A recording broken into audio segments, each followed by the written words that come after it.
وَإِذْ ابْتَلَىٰ إِبْرَاهِيمَ رَبُّهُ بِكَلِمَاتٍ، اور جب ابراہیم کو اس کے رب نے چند باتوں میں آزمایا اور وہ ان میں پورا اترا، فرمایا میں تجھے انسانوں کے لیے امام بناتا ہوں۔ پھر ابراہیم نے عرض کیا اے اللہ کیا میری اولاد سے بھی؟ اس کو جواب دیا گیا کہ جو ظلم و معصیت کے راہ اختیار کریں گے ان کے لیے میرے عہد میں کوئی حصہ نہیں ہے۔ اللہ اکبر۔ دیکھیں یعنی آپ اس بات سے یہ سوچیں کہ انسان اشرف المخلوقات کب ہوتا ہے؟ سارے انسان کوئی نہیں ہے اشرف المخلوقات، میں آپ کو بتاؤں انسانوں میں شیطان بھی ہے، انسانوں میں بڑے برے برے انسان ہیں۔ اللہ کا پسندیدہ بندہ جب بنتا ہے نا تو اللہ اسے اٹھا کے امام بنا دیتا ہے۔ اے ابراہیم آپ ہماری ہر آزمائش میں کامیاب ہوئے تو جائیں ہم نے آپ کو امام بنا دیا، اور ایسا امام بنایا کہ نبی کریم صلی اللہ علیہ وسلم کہتے ہیں دین حنیف پہ چلو، نبی کریم صلی اللہ علیہ وسلم بھی یہی کہتے ہیں۔ اس بات سے آپ یہ سوچیں کہ عام انسان بھی اللہ اس کو امام بنا دیتا ہے کہ اللہ کی راہ پہ لگ جاؤ، اس کی آزمائشیں آئی ہیں صبر کرو۔ اللہ اکبر۔ پھر کہا اور پھر جب ہم نے اس گھر کو لوگوں کے اجتماع اور پناہ گاہ کی جگہ بنایا اور حکم دیا کہ مقام ابراہیم کو نماز کی جگہ مقرر کرو، اور ہم نے ابراہیم اور اسماعیل کو حکم دیا تھا کہ ہمارے نام پر جو گھر بنایا گیا ہے اسے طواف کرنے والوں میں، عبادت کے لیے ٹھہرنے والوں اور رکوع سجود کرنے والوں کے لیے پاک اور صاف کرو۔ بڑی پیاری آیتیں ہیں ماشاءاللہ، دل تو کوئی آیت چھوڑنے کو نہیں چاہتا۔ آپ دیکھیں جو ابراہیم اللہ کی عبادت کرتے تھے اور جس جگہ عبادت کرتے تھے، اللہ نے کہا اس گھر کو بنا دو خانہ کعبہ۔ سبحان اللہ، اس گھر کو آنے جانے والوں کے لیے بنا دو کیونکہ یہاں میرا بندہ عبادت کرتا ہے۔ ہم نے ابراہیم اور اسماعیل کو حکم دیا، بتائیں اسماعیل کون تھے؟ حضرت ہاجرہ رضی اللہ عنہ کے بیٹے، اور ہاجرہ کون تھی؟ ایک شہزادی تھی مصر کی۔ ابراہیم علیہ السلام کے ساتھ شادی کی تو دیکھیں کیسے نبھایا، وہ صحرا میں چھوڑ گئے تو وہ شہزادی صحرا میں بیٹھی، انہوں نے کوئی انکار نہیں کیا۔ اللہ کی بندی، ایسے بندوں کو اللہ امام بناتا ہے، عورتوں کو بھی امام بنا سکتا ہے۔ بنایا نا ہماری امام کہ تم بھی اسی طرح صفا مروا کی چکر لگاؤ جس طرح اس نے لگائے تھے۔ اللہ اکبر۔ کسی نیکی کو اللہ ضائع نہیں جانے دیتا، تو ان کو ہماری نشانی بنا دیا۔ ایک کیسے نہ بناتے، آزمائش دیکھیں کیسے وہ ڈری ہوں گی، ایک شہزادی جو رونقوں میں رہنے والی، نوکر چاکر آگے پیچھے امیروں کی بیٹی۔ مصر تو ویسے ہی بڑے نازک عورتیں ہیں اور بڑی بہادر بھی اور بڑی خوبصورت بھی، تو انہوں نے کیا، وہ جب دیکھا بالکل ہی ختم ہو گیا پانی بھی اور کھجوریں بھی، تو کیا وہ پریشان ہوئی، اور کس کے لیے؟ بیٹے کے لیے۔ ایک جگہ جاتی ہیں تو اینڈ پہ پہنچتی ہیں تو پریشان ہوتی ہیں ہائے میرا بچہ، پھر آ کے دیکھتی ہیں تو پھر بچہ ٹھیک ہے، پھر ادھر کو جاتی ہیں تو پھر کہتی ہیں میرا بچہ، آ کے دیکھتی ہیں۔ اللہ نے کہا یہ نشانی ہی بن گئی، ایسے کرو تم بھی صفا مروا کی طرف، اور اتنے ہی چکر لگاؤ جتنے میرے بندی نے لگائے تھے۔ تو پھر ابراہیم تو امام ہے ان کے بھی۔ اللہ اکبر۔ پھر کہا وَإِذْ قَالَ إِبْرَاهِيمُ رَبِّ اجْعَلْ هَٰذَا بَلَدًا، جب ابراہیم علیہ السلام نے کہا میرے رب اس جگہ کو امن و امان کا ایک آباد شہر بنا دے، اور یہاں کے بسنے والوں میں جو لوگ تجھ پر اور آخرت کے دن پر ایمان رکھتے ہیں ان کو پھلوں سے رزق مہیا فرما دے۔ اس پر ارشاد الہی ہوا کہ جو کوئی کفر کا شیوہ اختیار کرے گا سو اسے بھی ہم رزق سے فائدہ دیں گے، البتہ ان کا یہ فائدہ بہت تھوڑا ہوگا، بالآخر ان کو دوزخی میں جانا ہے اور کیا ہی وہ برا ٹھکانہ ہوگا۔ سب سے پہلے اس آیت کی آخری بات سمجھ لیں کہ جن کو اللہ پوری دنیا بھی دے دینا، کافروں کو، ان کے پاس نہ جہاز ہو، ہیلی کاپٹر بھی ہوں، اپنے جہازوں میں سفر کریں، پوری دنیا کی نعمتیں دے دینا، تو اللہ تبارک و تعالیٰ کیا کہہ رہے ہیں، یہ بہت تھوڑا سا فائدہ ہے، یہ ختم ہو جانا ہے۔ ابدی جو فائدہ ہے وہ آخرت ہے۔ اس کے بعد ایک بات میں نے اور سمجھانی تھی کہ ہاں یہ بات بھی یاد رکھیں کہ دیکھیں ابراہیم علیہ السلام کو جب اللہ تبارک و تعالیٰ نے کہا کہ ہم نے تو تمہیں امام ہی بنا دیا، تو نبی انہوں نے فوراً کہا میری اولاد، یہ اولاد ایسی چیز ہے، آپ کی اولاد آپ سے دور ہو جائے، باہر چل جائیں بچے جہاں مرضی ہوں، آپ ان کے لیے ہاتھ اٹھا کے دعائیں کرتے رہا کریں۔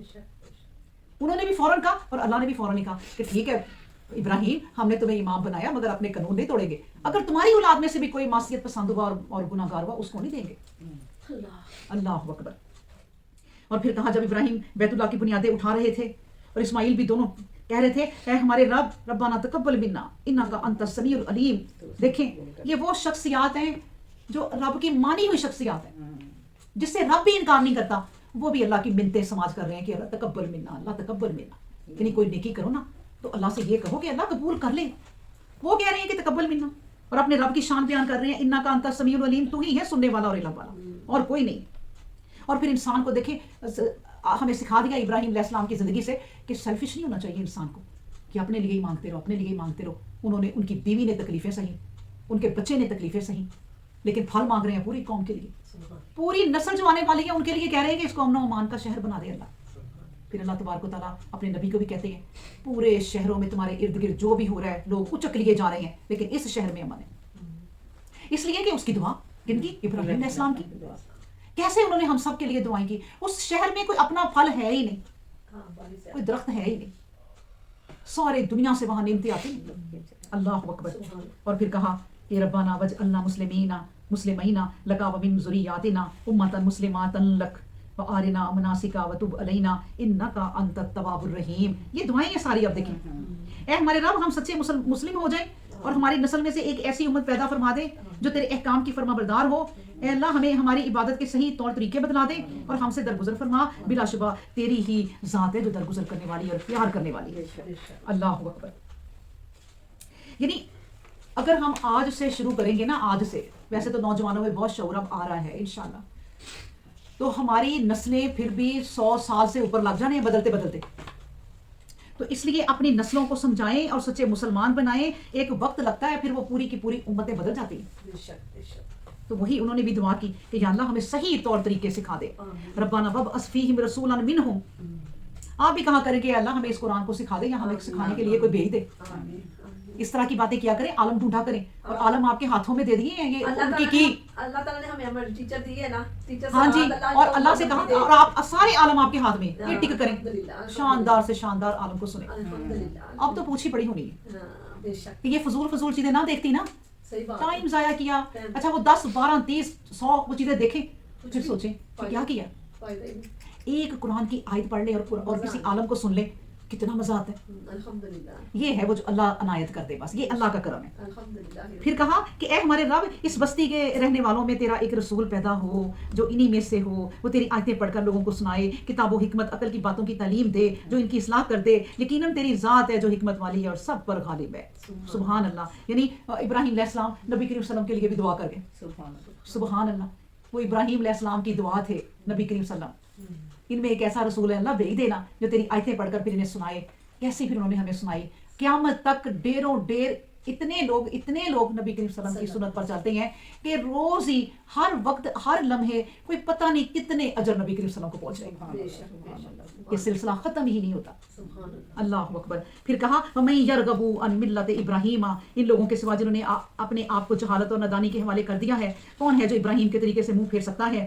ہم نے دنیا میں بھی اسے برگزیدہ کیا اور آخرت میں بھی اس کی جگہ نیک انسانوں میں بنائی. اذ قال له ربه اسلم قال اسلمت لرب العالمین. سنیں ذرا ان کی عاجزی. اور جب ابراہیم کے رب نے اسے حکم دیا تھا کہ فرما بردار ہو جا, وہ پکار اٹھا تھا کہ میں اس کے حکموں کا فرما بردار ہو گیا جو تمام جہانوں کا رب ہے. سبحان اللہ. یعنی حکم بھی نہیں سنے کہ اللہ کیا حکم, کچھ نہیں, آپ کے جو حکم ہے اللہ میں اس کا فرما بردار ہوں, کوئی سوال ہی نہیں کیا. یہ وہ ابراہیم ہے. اللہ اکبر. کہ ابراہیم علیہ السلام جو اللہ نے پھر انہیں اپنی نشانیاں بھی دی نا, کہ اپنے کنبے کے لیے جب وہ رزق لینے کے لیے بےچارے گئے, دھکے جو ہے نا, وہ جو ہم کہتے ہیں ہم دھکے کھاتے ہیں نا دنیا میں, جتنے پیغمبروں نے نعوذ باللہ دھکے کھائے ہیں اس دنیا میں, جتنی تکلیفیں انہوں نے سہی ہیں ہم نے تو سہی نہیں ہے. تو دشمنی میں بادشاہ نے اناج نہ دیا کہ ابراہیم کو نہیں دینا, وہ خالی بوری لے کے آ گئے اور راستے میں پھر کیا کیا, ریت ہی بھر لی کہ چلو جاتے ہی بیوی کو ٹینشن نہ ہو, کہ خالی, اور رکھ دی اور سو گئے. صبح اٹھے تو روٹیوں کی خوشبو آ رہی ہے. انہوں نے کہا اللہ کی بندی کہاں سے پکا رہی ہے. وہ کہتی ہے آپ جو اناج لائیں. اسی وقت وہ جھک گئے اپنے رب کے آگے. پھر اللہ ساتھ دیتا ہے, وسیلے بناتا ہے. آپ اللہ کی راہ میں لگ جاؤ, وہ آپ کا ساتھ دیتا ہے. اللہ اکبر. نبی کریم صلی اللہ علیہ وسلم فرماتے ہیں کہ حدیث قدسی ہے کہ اللہ تبارک و تعالیٰ فرماتے ہیں کہ جو بندہ میری طرف ایک بالشت نا, یہ ہوتی ہے ایک بالشت بڑھتا ہے نا, تو میں اس کے آگے ہاتھ بڑھتا ہوں, ہاتھ اتنا ہوتا ہے یہاں تک. اور جو بندہ ایک ہاتھ میری طرف بڑھتا ہے نا, تو میں پورا بازو جتنا اس کی طرف بڑھ جاتا ہوں. اور جو بندہ میری طرف ابھی اٹھتا ہی ہے نا, تو میں اس کی طرف چلنا شروع کر دیتا ہوں. اور جو بندہ پھر میری طرف دوڑے. اللہ اکبر. تو اللہ ان کا ساتھ کیوں نہیں دیتا. سبحان اللہ. پھر کہا وَوَصَّى بِهَا إِبْرَاهِيمَ بَيْنِهِ وَيَعْقُوبَ. اور پھر ابراہیم علیہ السلام نے اپنے بیٹوں کو اور یعقوب نے اپنی اولاد کو وصیت کی تھی کہ اے بیٹو, اللہ نے تمہارے لیے اس دین کی راہ پسند فرما لی ہے. دنیا سے نہ جانا. فَلَا تَمُوتُنَّ إِلَّا وَأَنْتُمْ مُسْلِمُونَ. مسلمون, مگر اس حالت میں جانا کہ مسلمان ہو جانا. اللہ اکبر. مسلمان ہو جانا کیا مطلب, فرما بردار ہونا اللہ کے. آج کل کے جو باپ بھی ہے نا, وہ بیٹا میری ناک نہ کٹوانا, اس کاروبار کو اتنا بڑھا لینا کہ لوگ دیکھتے ہی رہ جائیں. جو میں نے کاروبار شروع کیا ہے نا, تمہاری نسلیں بھی استعمال کریں.